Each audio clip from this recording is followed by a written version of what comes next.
Boom. Fuck it. We recording. Yo. Alright, usually we got a better setup than this, but this is an instant reaction show. And our IG Live is over there. And you see it's leaning right now. That's because we're punch drunk from 11 rounds. Yo, this might be, I gotta put Max. This might be the best fight, I think. I don't want to be prisoner of the moment, but I'm just gonna say how I feel right now. It's the best fight I've seen in my life. I wouldn't say lifetime, but it was definitely best heavyweight fight I've seen in my life. Heavyweight. Best heavyweight fight I've seen in my life. Heavyweight. Because, all right, I'm gonna say Riddick Bowe and Holyfield. You know, yeah. That's up there, right? Heavyweight. The Joshua and Klitschko fight, that was up there. That was a great one. But this one, because of all the conspiracy theories, the 40-pound suits, the coming out of retirement after 5 years, the Undertaker coming up, you know what I mean? Like, yo, there's so many different elements to this trilogy that. All right, go ahead, man. All right, the fight was hands down. Boxing needed this in the worst fucking way. Yeah. Like boxing, it was on this lifeline. It was like Fury got that little 8 count. Oh, let me get up. Like boxing needed this fight in the worst way. But the only bad thing about this now was the follow up. Hold on, everybody that's making comments on the live, I appreciate y'all, but it's too far away. I can't see it. I ain't got no glasses for you. I got my glasses. I'm blinking my eye, you know what I'm saying? I had the Vaseline from round 7 go through the TV, hit me. Yo, that was crazy. I will agree with you. Boxing needed this fight. In the worst way. Because, you know, you hear the rhetoric, boxing is dead, boxing is this, and it takes a long time for certain fights to happen. This one eventually happened. This happened because they thought that Tyson Fury was going to be a springboard and a stepping stone to fight Anthony Joshua. Right. This fight was made for the sole purpose of Deontay Wilder to fight someone from overseas across the pond to introduce him and further introduce him to the Brits to get him ready for Joshua. Right. So he picked Tyson Fury after a 4 or 5 year retirement. By the way, I bet on Tyson Fury to beat Klitschko in 2015. He was smart, man. He was plus 160. Plus 160. I did that. And I didn't think he was gonna, I thought in the first fight, I thought Wilder was gonna mop him up, but we got the dramatics, which led us to tonight. And I mean, I'll just say this, I was calling the fight, yo, Deontay's finished. You did call. You called about the 6th round. I said the fight was going to end in. Oh no, I said 9. I said 9. I was close. Wait, hold on. Before the fight, I said 7th round. No, I said 8th round. You said 8th. I said 9th. You said 9th. I said 9th. I was close. But in the 6th round, his legs did. Hell broke loose. Yo, I don't know if y'all had fights before, or if y'all, you know, some people were. I fought before, and I know there's a certain shot you take where your legs do the Michael Jackson. You remember Michael Jackson Motown 25 when he stand on his toes? You get hit hard, you stand on your toes, whatever, right? And your legs turn to spaghetti, and I saw that, and I was like, yeah, this is over. Well, the biggest thing I told you was after the first round, what I told you, I said, yo, Wilder looked like he's gassed. The weight. I said he looked like he was gassed. He put on all that, his upper body he bulked up crazy, but I said, yo, after the first round, I said, yo, he looks like he's tired. Right. The simple fact that this fight went 11 rounds, I gotta commend that man for that. I have to really commend Wilder for that. But after that second fight, I was like, yo, there's no way you're gonna beat this dude. I understood why we had this fight, right? But after that second fight, people should not be shocked how the outcome is, or even people who are Wilder fans, you gotta be realistic with yourself. After the first fight, and he took that right hand, he got up. Fury took that right hand and got up. You should have knew right then and there, oh yeah, he's never gonna be able to beat this guy. It's a wrap. Right. I took your best punch, and now what you got from me? He wasn't even throwing a left ball. And on top of that, I think he broke his hand, because he has that thing where he does this with his hand and shit. But I think he legitimately broke his hand. He could have. And you're not gonna beat Tyson. It's gonna be hard to beat Tyson Fury with 2 good hands.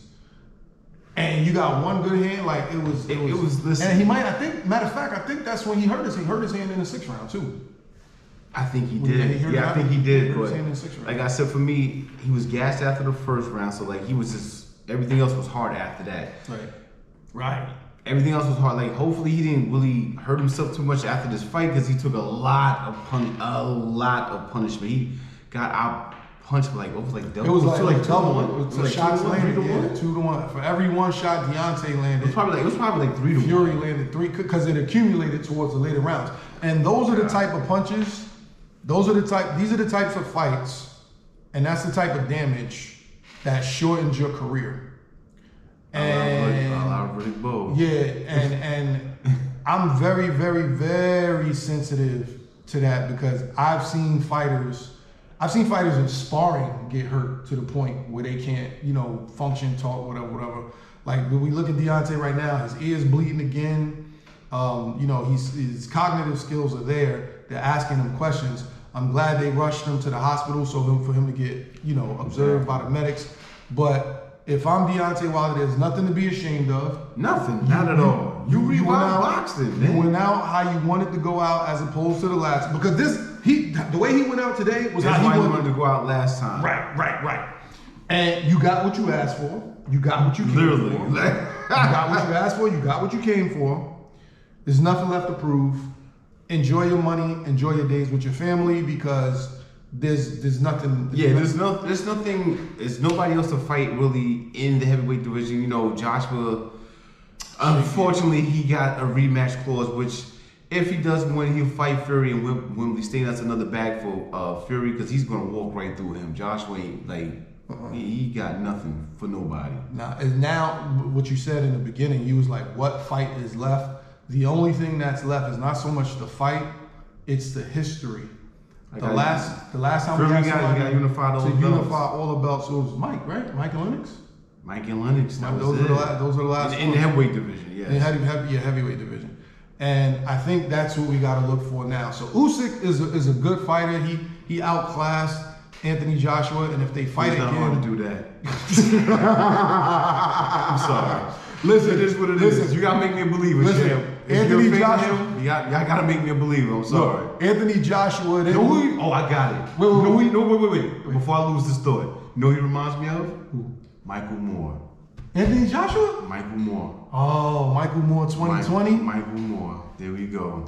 But he got the promotional machine behind his back, though. Michael Moore ain't he didn't have. But in terms of having a belt, that type of shit, I agree. Michael Moore, yes. Yeah. Well, I was going to say, we talked about the lineal champs, and you said what happened. I said that was going to be Anthony Joshua didn't lose his first fight against Andy Ruiz.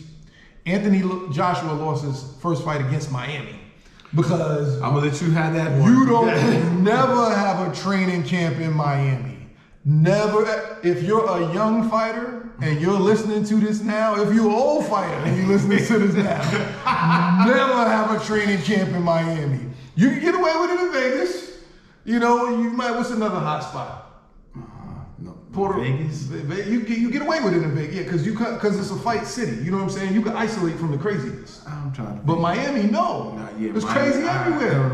It's women on the beach. Women at valet parking, women at the barbershop. Like you can't, you got an IG model giving you a shape up. Like it's over. In the words of wise men, Miami's not for everybody.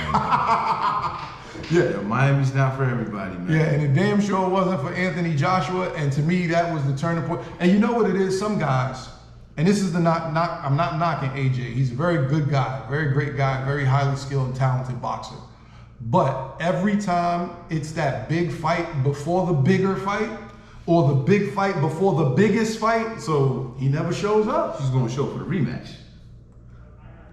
All right, so here's it. Can Anthony Joshua beat Usyk? Yes, he can. Right? Right. The issue with him now is that his chin is not there anymore. His chin is not there. That's a fact. Tap his chin, his legs start doing the Michael Jackson Motel 25. That's a fact. So the only way he can beat, he's gonna have to beat him in an ugly fight because he's the bigger man. But He can lean on him. Joshua's not built like that. You know he's not built like that, but he's gonna have to fight. You know what he's gonna have to fight a Bernard Hopkins type fight. Like that's how he's gonna have to be for the rest of his career if he want to be successful. He can't do like staying at a distance, letting him, and then these little guys be coming in up under him. Like he has to. I think it's time for him to switch trainers. Who's his trainer now? I don't even know, but he got to go. Like whoever he is, he got to go. Listen. Because you losing to these little dudes, yo. Not saying that size makes fight, but his reach, he has tremendous reach. Those guys should not even be able to get close to hit his chin like that. Somebody else got to tell him, yo, you're not a model. Let's ease up off the weights too, brother. Well, yeah. He has like that last fight. He was like, I'm like, yo, he look like an action figure. What the hell is he doing? Yeah, he's Hugo Boss, sponsored. Sponsored by Hugo Boss. He want that GQ cover. He want the GQ cover. He want to be the next James Bond. Right. Yeah. Well, but you're right. And speaking of that, and we'll go to this, and then we'll wrap it up because it's an instant reaction show, and it's morning time. Hold up, brother. We're about to wrap this up. See, the cleanup crew is here. We got to get ready to go. And I just want to say the mistake that Deontay made, his corner, his camp, his training team, was putting on the extra weight because muscles have never helped any boxer that I know and any boxer that I don't know. I've never heard anyone say, I'm a better fighter because I'm more muscular. Right. I never. And just even think about boxers who were great. None of them was super No. Wait a minute. You know who was funny that was like a bodybuilder? Was it Frank Bruno? Bruno. Yeah, Bruno was a big guy. He's like Anthony Joshua. Like that's how Anthony Joshua is. Bruno, yeah. yo. Yeah, and that can get you far in boxing because you have power. But here's the thing: power with punches for most fighters is generated in the legs. It's the torque of the hips, strength in the back, shoulders, pivot, turn in, boom, right? That's where power comes from. But then you have smaller guys with thin legs, skinny legs, like Tommy Hearns and Deontay Wilder. Their power is not generated from their legs. Their power is generated from their hips first, the torque, the back, the shoulder, boom. With Deontay putting on the extra upper body mass, Right. more muscles, more blood flow. More blood flow takes away more oxygen. More oxygen means you get gassed quicker. And that's what he was gassed after the third round. I think he was done after the first. Yeah, too much. I think because he was huffing and puffing by round 3. I was like, ooh. Same thing with Anthony Joshua. But with Anthony Joshua, they have him on a balanced regimen where they work out, he works out his core, his upper body, lower body. Right. Deontay Wilder needed to be lighter so he could be more quicker, lighter so he could catch his second win. True. And lighter with better footwork and head movement. Because you saw, even when he was on Dream Street, he was just flicking it out, tapping Fury, and Fury went down twice. All right, so now after the fight, my biggest thing for Wilder is your health, number one. Health is number one. Where do we go from here? Because the heavyweight division, it's a bunch of garbage men, ex-cops. Retirement. You know. Deontay retires. And there's nothing. I'm not mad at that though. There's nothing left to prove. I'm not mad at that at all. You had your run. It's over. I'm not mad at that. And for Fury, what do you think? Joshua, you got to unify the belts. We get to unify the belts and just wrap it up and call it. And then your name is gonna go down in history regardless. Well, let me tell you this: Usyk is like the smallest heavyweight. They say he's like 6'2". I think they list him at 6'2" or something like that. Right. But he's like 5'11", 6 feet. So you're gonna have 6'9" Tyson Fury fighting a 6 foot. And truth is, Usyk is a cruiserweight turned heavyweight, so he's on the small side. So it's gonna be looking like your man Monty Barrett versus Nikolai Valia, the big dude. It's gonna be looking like that, but the other way, because Fury ain't that guy. Well, with that, I don't know. Like I said, with that being said, Wilder, get your health up. Yeah, man. Much respect to Deontay Bomb Squad, get your health, brother, bro. Because the last 2 fights were brutal for you, man, for real. And Gypsy King, after he retires, he needs to go on The Masked Singer on Fox.